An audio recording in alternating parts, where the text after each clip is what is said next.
உலகெங்கிலும் இருக்கும் பிளே தமிழ் நேயர்கள் அனைவருக்கும் வணக்கம். நான் உங்கள் ராம்ஜி.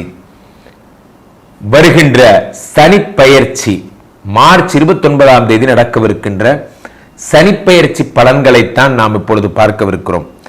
சனிப்பெயர்ச்சி பலன்கள் என்ற உடனேயே ஒவ்வொரு இடத்துல ஒவ்வொரு விதமான தாட்ஸ் என்ன அப்படின்னா, சனி நம் வாழ்வை கெடுத்து விடுவார், சனி நம்மளை கூட்டு வந்து நடு ரோட்டில் விட்டுருவார், சனி வாழ்க்கையவே மாற்றி போடுவார், என்னென்னமோ நமக்கான கற்பனைகள், மிதமிஞ்சிய கற்பனைகள்.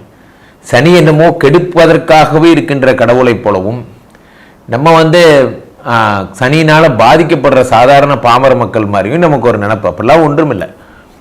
அடியோருக்கு அருளுபவன் அப்படின்னு பேர், இறைவன் பேர். இங்க இறைவன் தான் எல்லாம். நீங்க நல்ல ஒரு குட் சோலாக, நல்ல ஆன்மாவாக, நல்ல மனிதராக இருக்கும் பொழுது சனி உங்களுக்கு ஒன்றுமே செய்ய மாட்டார். சனி ஒரு அசஸ்மெண்ட் கார்டு. நீங்க ஏதேனும் தவறுகள் இழைக்கும் பட்சத்தில் சனி உங்களை தண்டிக்க வருகிறார், அவ்வளவுதான். சோ அப்போ இந்த 29ஆம் தேதி சனி பகவான் எங்கிருந்து எங்க பயிற்சி அடைகிறார்? கும்பராசியிலிருந்து மீன ராசிக்கு பயிற்சி அடைகிறார். கும்பத்திலிருந்து மீனத்திற்கு செல்லும் சனி பகவான் குருவினுடைய வீட்டிற்கு செல்லுகிறார். ஃபர்ஸ்ட் ஆஃப் ஆல் ஒன்று தெளிவா புரிஞ்சுக்கோங்க. ஜோதிடம் படித்தவர்களாகட்டும் அல்லது ஏனைய மற்றவர்களாகட்டும் எல்லோருக்கும் சொல்றது ஒண்ணுதான். சனி குருவினுடைய வீட்டிற்கு செல்வதால் அவருக்கு தோஷம் இல்லை. குருவினுடைய வீட்டில் என்னைக்குமே தோஷம் இல்லை. காரணம் என்ன அப்படின்னு பார்த்தீங்கன்னா, குருவினுடைய இப்ப செவ்வாய் தோஷம் இருக்குன்னு சொல்லுவாங்க. 2, 5, 7, 9 இருந்தா செவ்வாய் தோஷம். அந்த செவ்வாய் குருவினுடைய வீட்டில் இருந்தால் அது தோஷம் என்றே கருதப்படுவதில்லை. அதை போலத்தான் சனியும். சனி குருவினுடைய வீட்டில் இருந்தால் அது தோஷமாக கருதப்படுவது இல்லை. ஸோ அவ்வகையிலே மிதுன ராசிக்காரர்களுக்கெல்லாம் 10ஆம் இடத்துல சனி பகவான் வருகிறார். ஒரு ஜாதகத்துல 1, 4, 7, 10 எங்க இருந்தாலும் அது கேந்திர பலம் என்று அழைக்கப்படுகிறது. இதுல 10ஆம் இடம் என்பது கர்ம பலம் என்று அழைக்கப்படுகிறது. கர்மம் அப்படின்னா, கர்மானா என்னன்னு உங்க எல்லாருக்கும் தெரியும். கர்மா அப்படின்னா என்ன அப்படின்னா, பூர்வ ஜென்மத்தினுடைய அனுகிரகம்னு பேரு. இப்போ நீங்க பூர்வ ஜென்மத்தில் ஏதாவது நிறைய நற்காரியங்கள் பண்ணியிருந்தீங்கன்னா அதுக்கு இறைவன் தர்ற அனுகிரகம் அந்த 10ஆம் இடம் கர்மஸ்தானம்.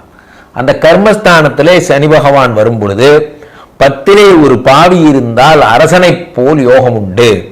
10ல் சனி பகவான் இருக்கிறதுனால உங்களை ஒரு அரசனை போல யோகங்களை தரும் அமைப்புண்டு என்று ஜோதிட சாஸ்திரம் சொல்கிறது. நடைமுறை ஜாதகத்திலே பார்த்தாலும் 10ல் சனி வரும் பொழுது வெகுஜன தொடர்பு, வெகுஜன பிரபலம் என்பது ஏற்படும். அரசியல் செல்வாக்கு, புகழ், நிறைந்த மரியாதை, போற இடத்திலமெல்லாம் கற்றோருக்கு செல்லுவிடமெல்லாம் சிறப்பும்பாங்க. அந்த மாதிரி 10ஆம் இடத்திலே சனி இருக்கும் உங்களுக்கு போகுமிடமெல்லாம் புகழும், பெயரும், மரியாதையும், கௌரவமும் தொடர்ந்து கொண்டே வரும். காரணம், 10ஆம் இடம் என்பது வெகு பிரபல யோகத்தை தரும் இடம். அந்த 10ல் இருக்கக்கூடிய சனி பகவான் 10, 11, 12 பார்க்கிறார். 12 என்பது விரயஸ்தானம். 12 சனி பகவான் பார்க்கும் பொழுது உங்களுக்கு என்ன ஏற்படுகிறது என்றால், தேவையற்ற விரயங்கள், மேஷராசிக்காரால போலவே உங்களுக்கும் தேவையற்ற விரயங்கள் என்பது குறைகிறது. 10ல் இருக்கக்கூடிய சனி பகவான் 7ஆம் பார்வையாக 4ஆம் இடத்தை பார்க்கிறார். 4ஆம் இடம் என்பது வீடு, மாடு, மனை, உயர்கல்வி, உயர் பதவி, சுகஸ்தானம், தாயார் என்றால் அழைக்கப்படுகிறது. இது எல்லாத்தையும் சனி பகவான் பார்க்கும் பொழுது தாயாருடைய உடல்நிலை ஆரோக்கியத்தில் தேகபலம் தருகிறார். அதே மாதிரி உங்களுக்கு என்ன மாதிரியான அனுகிரகங்கள் பண்றாருன்னா, பூமி லாபங்கள் கிடைக்க அனுகிரகம் பண்றார், கிரகலாபங்கள் கிடைக்க அனுகிரகம் பண்றார், நீங்க இருக்கிற உத்தியோகத்தில் அபிவிருத்தி பண்றார் போன்ற விஷயங்கள் எல்லாம் இந்த 10ல் இருக்கக்கூடிய சனி பகவான் 7ஆம் பார்வையாக பார்த்து தந்துடுறார். இது வரைக்கும் ஒரு உத்தியோகத்தில் இருந்தேன், ஸ்டெப் அப் அப்படிங்கிறது எனக்கு கிடைக்கவே இல்லை என்றால் உங்களை அடுத்த படிநிலைக்கு கொண்டு செல்லுகிறார். ஒரு ஒரு சின்ன இடத்துக்கு இன்சார்ஜா இருந்தேன், இப்ப மொத்த பெரிய இடத்துக்கும் இன்சார்ஜா மாறிட்டேன் அப்படிங்கிற மாதிரியான உயர்வு, பதவி உயர்வை தருகிறார். அடுத்ததாக 10ஆம் பார்வையாக 7ஆம் இடத்தை பார்க்கிறார். களத்திரஸ்தானத்தை பார்க்கிறார். களத்திரஸ்தானத்தை சனி பகவான் பார்க்கும் பொழுது விவாக பிராப்தி அனுகிரகம் என்றார். சனி பகவான் விவாக பிராப்தி அனுகிரகம் பண்ண என்ன ஆகும்னா விவாகம் நடந்துவிடும். இப்ப ஏற்கனவே திருமணம் ஆனவாளுக்கு விவாகம், திருமணம் ஆகி இல்ல எனக்கு இப்ப ஒரு முதல் மனம் முறிந்து விட்டது மன வாழ்க்கை, இரண்டாவது மன வாழ்க்கை எனக்கு கிடைக்குமானா சனி பகவானுடைய 10ஆம் பார்வையால் கிடைக்க போகிறது. இந்த 12 ராசிகளிலேயே இந்த மிதுன ராசிக்காரர்களுக்கும் தனுசுக்கும் மேனத்திற்கும் மட்டும்தான் 10உடன் தொடர்பு ஏற்படுகிறது. 10ஓட தொடர்பு ஏற்படும் பொழுது வெகு பிரபலமும் அரசியல் யோகங்களும் கிடைக்கும். அரசியலுக்கு வந்தேன்னா உங்களை அடிச்சுக்க முடியாது, நீங்க மிகப்பெரிய ஆளாயிடுவீங்க.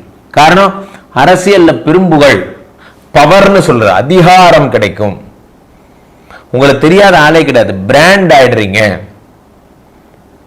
உங்களுடைய பெயர் உலகம் ஃபுல்லா பரவப்படுகிறது. இதெல்லாம் இந்த 10ல் இருக்கக்கூடிய சனி பகவான் தரும் அனுகிரகம். 7ஆம் இடம் என்பது என்ன அப்படின்னா ஃபாரின் போற யோகங்கள், கடல் தாண்டும் யோகங்கள் எல்லாம் உங்களுக்கு ஏற்படும். கடல் தாண்டி போகிறது. அதே மாதிரி நீங்க சொந்த ஊரை தாண்டி வேறு ஒரு இதுக்கு சென்று அங்கு சென்று நீங்க பணிபுரிகிறது. வெளிநாடுகள்ல ஸ்தாபனங்கள் பண்ணி வெளிநாட்டுக்காரங்க அங்கு உங்க வியாபார இது தொடங்கிறது, ஒப்பந்தங்கள் தொடங்கிறது போன்றவைகள்லாம் இந்த 10ஆம் இடத்து சனி செய்கிறார். அதனாலதான் கர்ம சனி என்று அழைக்கப்படுகிறார். கர்ம சனி உங்களுடைய பழைய பாபங்கள் எல்லாம் நிவர்த்தி பண்றார். இது வரைக்கும் நீங்க ஒரு ட்ராக்ல போனேல அந்த ட்ராக் எல்லாத்தையும் உடைச்சு போட்டுட்டு புதிய தொழிலை தொடங்க வைக்கிறார். Initiation towards the growth. நான் இப்ப இப்படி இருந்தேன், இந்த தொழில் பண்றது மூலமா நான் இப்படி ஆக போறேன், அதை நோக்கி என்னுடைய பயணம் இது. உங்களுடைய பிரயாணம் எதை நோக்கியதா இருக்கணும்னா உங்களுடைய முன்னேற்றத்தையும் வளர்ச்சியும் நோக்கிய பிரயாணமாக 10 சனி தருகிறார். 10ஆம் இடத்து சனி வேறு என்னெல்லாம் நற்பலன்களை ஏற்படுத்துவார் என்றால் பூர்வ ஜென்ம சாபங்கள், பித்ரு சாபங்கள் இருந்தால் அதெல்லாம் நிவர்த்தி ஆகிறது. அதுக்குரிய ஸ்தலங்களுக்கு உங்களை போக வைப்பார். ராமேஸ்வரம் போறது, திருவள்ளூர் வீரராக பெருமாள் கோயில் போறது போன்ற விஷயங்கள் எல்லாம் உங்களை போக வைப்பார்.